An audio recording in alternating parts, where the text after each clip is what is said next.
guys, just landed here in Sydney, Australia for UFC 293 Adesanya vs Strickland, where we will be helping pretty much all of the Aussie and Kiwi fighters here make weight and get ready for their fights. I'm going to show you what these elite level fighters eat, drink and do all of fight week and fight day to get themselves in the best shape possible for their fights. We'll break down exactly what they're eating and drinking, take you through a real life weight cut, and take you through the rehydration and refilling process to get them ready for the fight.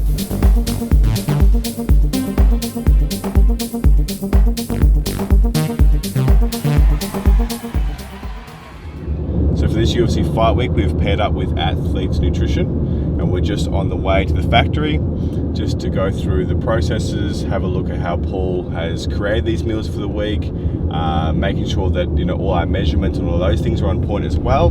So just basically just going double checking everything, and then visiting Paul, seeing how he kind of executed this week for us, and kind of just getting a full immersion into the fight week and just making sure that everything is done to the T.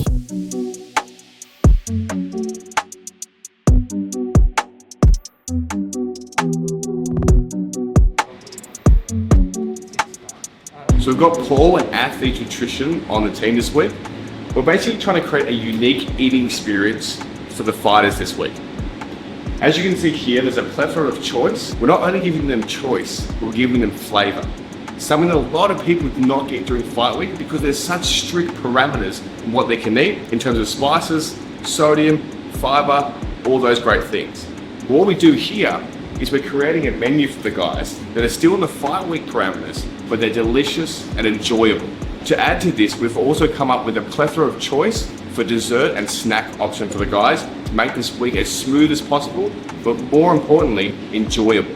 Just doing oregano, olive oil, and smoked paprika. Smoked paprika. So what's hard during fight week is because you can't have sodium. It's really hard to get that that kind of oomph to the meals, or that kind of enjoyability. So obviously people would just rely on salt most of the time, but because you've got it down pat with the oil, obviously the spices, and the way you've cooked it, it's perfect. So as I said, we have these delicious dessert and snack options. This is a beautiful cheesecake, sugar-free jelly, protein yogurt, and almond flour and coconut. It hits all the macronutrient targets for the fighters. It's also delicious and enjoyable. Then we have the snack, which we call a peanut fat bomb. It is a peanut butter center with high quality chocolate on the outside. This is just to provide a lot of energy throughout the day. Obviously it's loaded with fat, but it's low sodium, super enjoyable. But again, what we're trying to do is we're trying to balance giving them plenty of energy through the fats, but something they can enjoy throughout the day to kind of keep that energy going.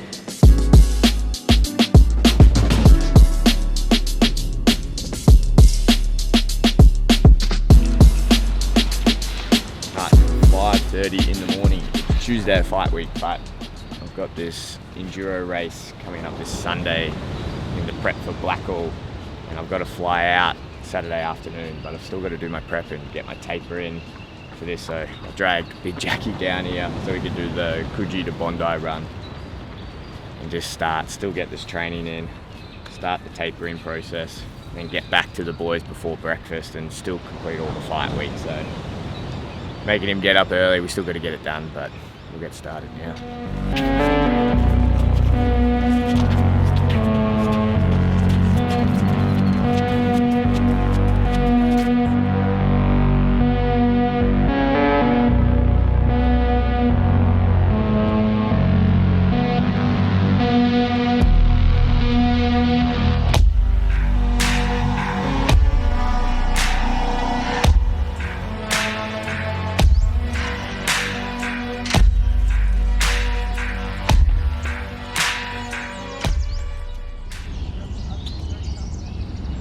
Quite fitting that the race that I'm going back to and putting all this training in is the one that I ended up in the ER where they told me I could die, and we have to run past this cemetery 4 weeks out from it.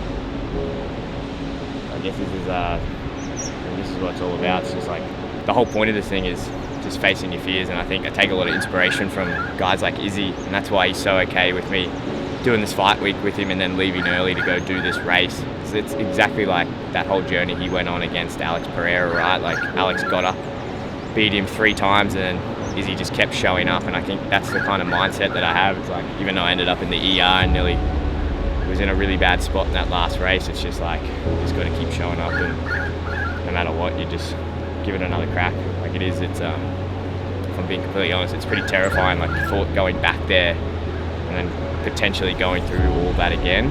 But that's why it's so good to be around Izzy and Volk and all those guys, because you can take a lot of motivation from that, and you just look at their career and how they conduct themselves and just their mindset. It's always, no matter how big the challenge is, it's always push the envelope. So that's what we're doing.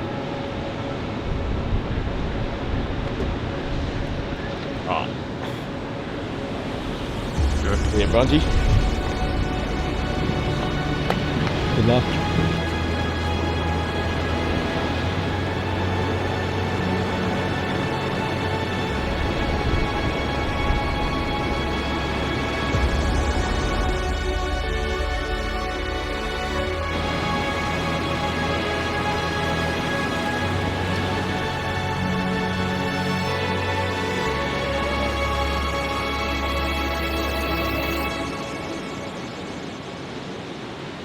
If there's one thing I've learned over the years doing these fight weeks, it's you've got to do everything you can to help reduce the stress. Like these fight weeks are just so intensely stressful.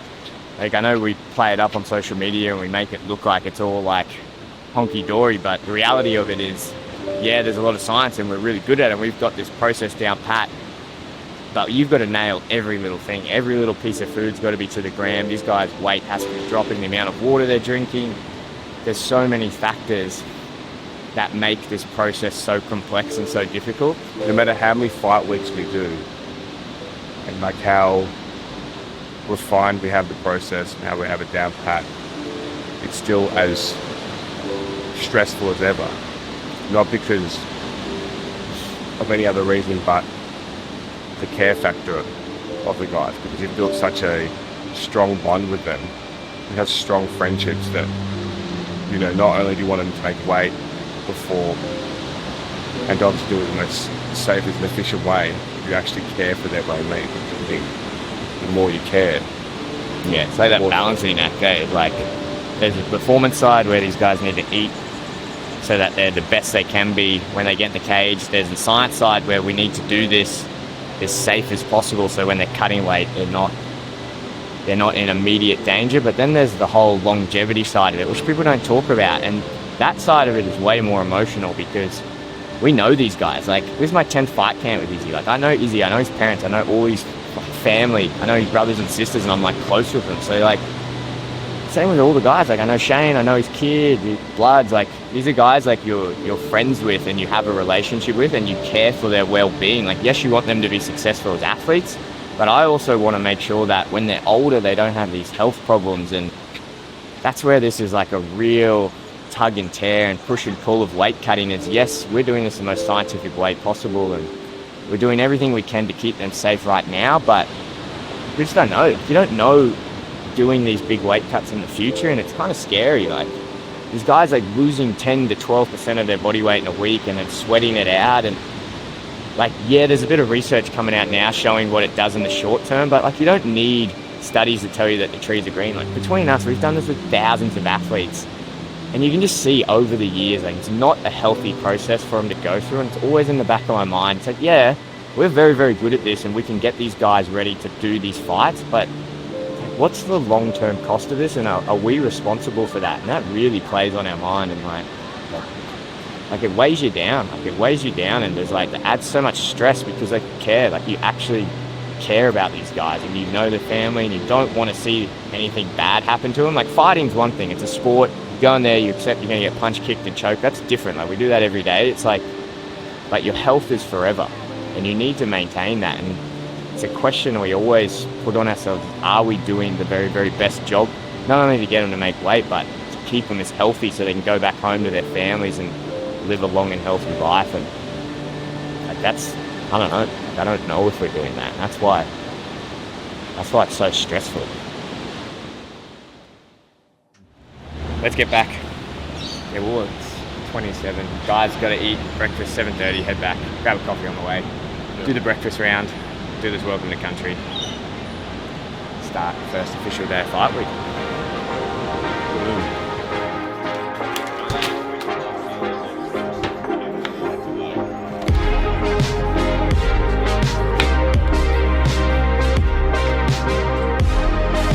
we're just starting the morning breakfast for everyone. So we're cooking like 6 breakfasts or something right now, but everyone's breakfast will look incredibly different based on what strategies that we're using. Obviously, during fight week, you can use a number of strategies: cut out carbs, cut out fiber, cut out salt. You change their water intake.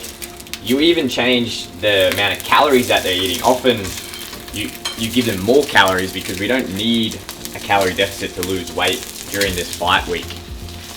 All we need is to manipulate that water, and we're doing that to different extents with each of these guys. So you'll see with these breakfasts, they look drastically different. So for example, like this is Tyson's breakfast, and we're still going to add loads of carbs, you know, lots of good fats and protein, and then we'll show you, say, what Shane's eating, which is a completely different strategy. We're all using the same principles, but executing different strategies with these guys, and you need to be that specific. So Tyson needs a very specific strategy for him, and Shane needs a very specific one for him. Israel needs a very specific one for him. Carlos has an entirely different one, because we need to optimize this process for their body so that when it comes time to weigh in, they're made their weight, and we've done it in the most best way for their body. That allows us to rehydrate them, refuel them as effectively as possible. And that's what this game's about. It's about these little 1%ers at this level.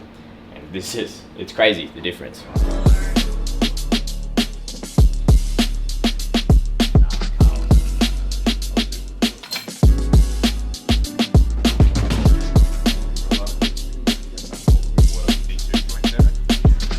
That's the Popeye Big Jackie.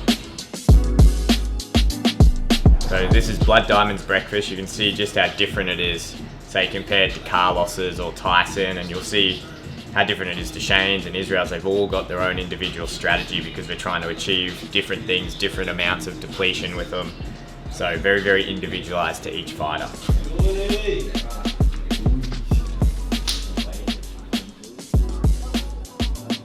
Shane this week has the most weight to lose. So he is actually coming in what we would call a red zone, which is fine. We can absolutely accommodate for it. There was a few things going on in the background, which means that he came into the fight week a bit heavier, but just means we've got to get a lot more aggressive with his fight week nutrition. So as you can see, he's just really having protein and fats. We're going aggressive with the glycogen depletion, so no carbs, way more aggressive with the salt restriction, and way more aggressive with the fiber restriction. So he's getting kind of the top end, most aggressive approach this week, whereas with the other guys, we've got the leeway in the room to be able to give them more food. But obviously we've still got to give Shane enough calories to make sure that he's okay this week and he's got enough energy, but very aggressive fight week approach for him this week.